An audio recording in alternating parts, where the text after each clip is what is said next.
বন্ধুরা কেমন আছেন? আশা করছি ভালো আছেন। বর্তমান অন্তর্বর্তীকালীন সরকার প্রায় ১ বছর ক্ষমতায় আছে, আরও থাকবে মনে হচ্ছে।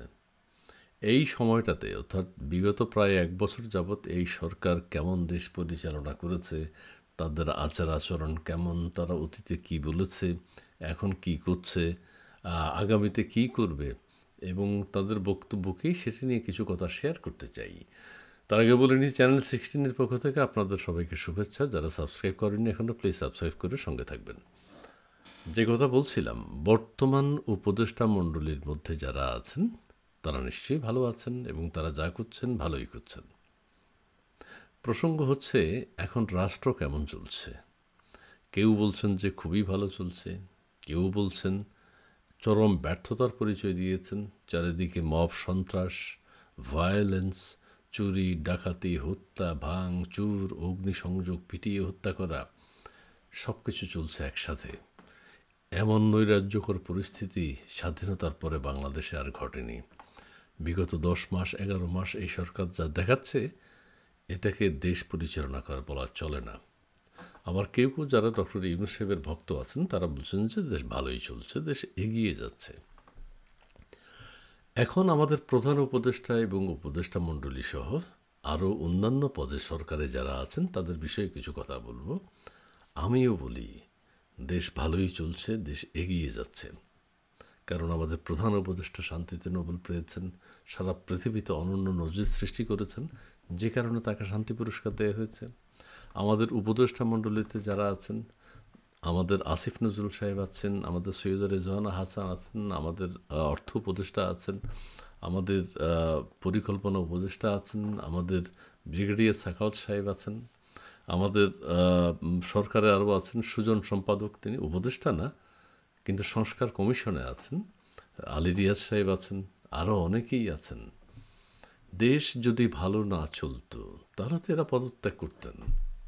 কারণ বিগত 16 বছর বা 17 বছর বা 18 বছর বা অনেক আগে থেকে আমরা তাদের কাছ থেকে যেসব নীতি নৈতিকতা, রাষ্ট্রের জনগণের যে অধিকার, সরকার সেটি পূরণ না করা যা শুনেছি, তারা যা বলেছেন সেটি আমাদের মনে আছে। এখন যদি রাষ্ট্র ভালো না চলে তাহলে তো তারা পদত্যাগ করতেন। যেহেতু তারা পদত্যাগ করছেন না, অতীতে যারা নীতি নৈতিকতার কথা বলেছেন, ন্যায় নীতির কথা বলেছেন, রাষ্ট্র ক্ষমতায় থাকলে আচার আচরণ কী হওয়া উচিত সেই ধরনের কথা অতীতে বলেছেন, এখন নিশ্চয়ই তারা তা করছেন এবং আমরা সেই সেবাটা পাচ্ছি, যে কারণে রাষ্ট্র ভালো চলছে। আমাদের আসিফ নজরুল সাহেবের কথাই ধরুন, দু একজনের এক্সাম্পল দিই।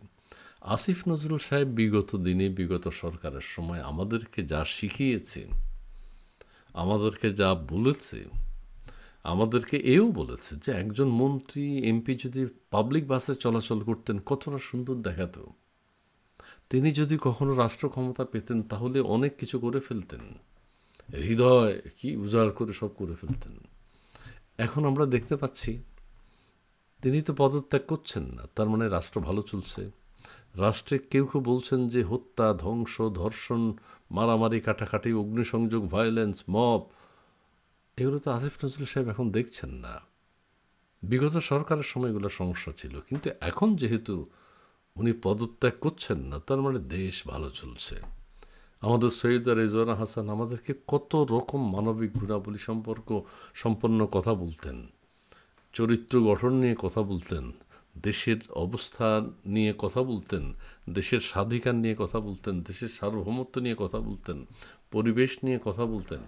এখন তিনি কোথায়? তার মানে দেশ ভালো চলছে, সেন্ট মার্টিন ভালো আছে, সব কিছুই ভালো আছে। সৈয়দা রেজওয়ানা হাসানও ভালো আছেন। রেজওয়ানা হাসান, আমি পুরো বিশ্লেষণ করলাম না, সব কিছু আপনারা জানেন। আমাদের আরেকজন সম্মানিত উপদেষ্টার কথা বলি, ব্রিগেডিয়ার এম সাখাওয়াত হোসেন। তিনি 1/11 থেকে আমাদেরকে যে জ্ঞান দিয়েছেন, তার আগ থেকেই, 1/11 আগ থেকেই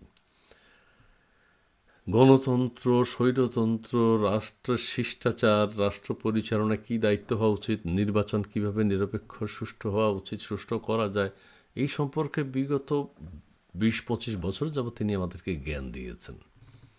এখন নিশ্চয়ই রাষ্ট্র ভালো আছে, তিনিও উপদেষ্টা মণ্ডলীতে আছেন, তার মানে দেশ ভালো চলছে।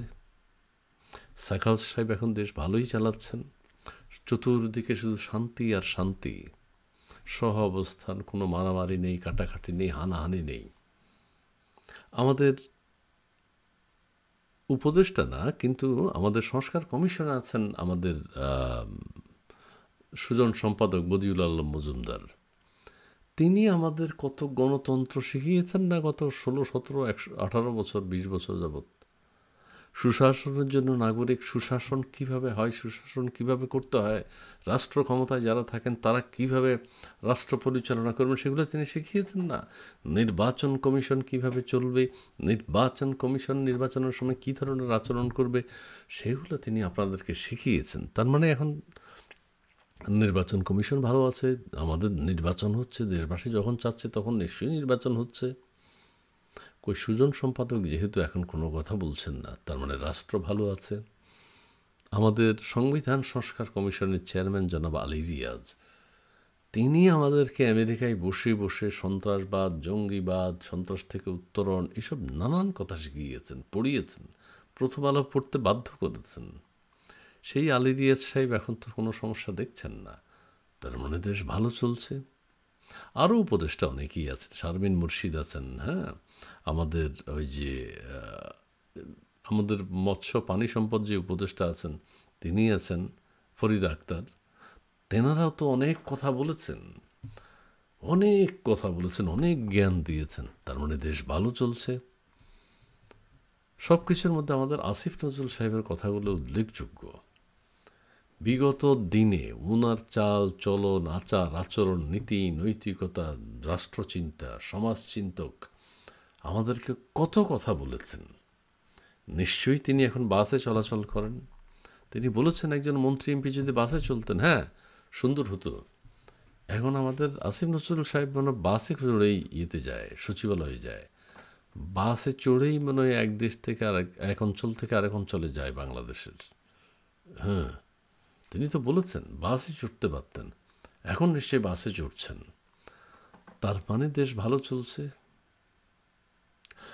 কাজেই কোনো হতাশা নয়। তবে একটি কথা, মানুষ কিন্তু চেনা গেছে, মানুষকে চেনা যায়। মানুষ যখন ক্ষমতায় যায় তখন কে কী, আমাদের মোস্তফা সরোয়ার ফারুকীকে আমরা চিনতে পারি। বিগত সরকারের সময় শনিবার বিকেল মুক্তির জন্য কি করেন নাই, কি করেন নাই সরকারের বিরুদ্ধে, কাঁটাতারের বেড়া দিয়ে প্রেস কনফারেন্স করেছেন। ঠিক আছে, সেই ফারুকী সাহেব এখন শনিবার বিকেল আর চালাচ্ছেন না। এই হলো মানুষের চরিত্র। ঠিক আছে, যারা ক্ষমতায় যায়, যারা আমাদের উপদেষ্টা হয়েছেন, আরও অনেক আছে। যাই হোক, তবে সব শেষ কথা হলে রাষ্ট্র সত্যিকার অর্থেই ভালো চলছে। না হলে উপদেষ্টা মণ্ডলী পদত্যাগ করতেন, আমাদের প্রধান উপদেষ্টা পদত্যাগ করতেন। প্রধান উপদেষ্টা নোবেল পেয়েছেন কী জন্য? শান্তির জন্য। সারা বাংলাদেশের শান্তি প্রতিষ্ঠা করেছেন তিনি, বিশ্ব শান্তির চেষ্টা করছেন।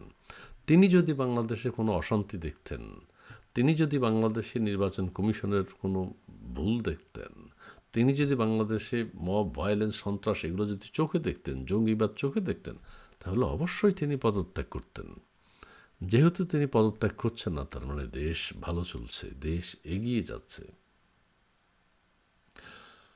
ভালো থাকবেন, সুন্দর থাকবেন, ধন্যবাদ।